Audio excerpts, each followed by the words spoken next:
हजरत फारूक आजम के घर दे दरवाजे ते इमाम हसन आए ते इमाम हुसैन आए। इतनी देर बाद अब्दुल्ला बिन उमर आ गए।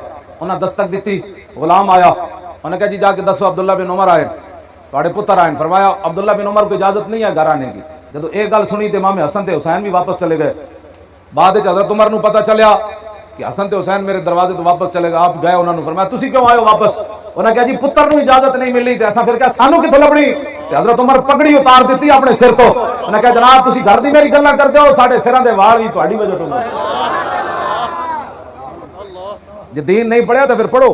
तारीख लब्बैक या रसूल अल्लाह की यही तो कामयाबी है कि हम जब आले बैत की बात करते हैं तो फिर भी याद कर देते हैं, सहाबा की गल करिए तो फिर भी याद कर देते हैं। साढ़े अंदर कोड कोई नहीं, साढ़े अंदर कोड कोई नहीं। हाँ, दिल बमाबूबे हिजाजी बस्तायम जी जहत बयक दे कर पैवस्तायम। इकबाल कहता दिल लान दी कोई जावे और रसूलुल्लाह दी जात है, लेकिन जिस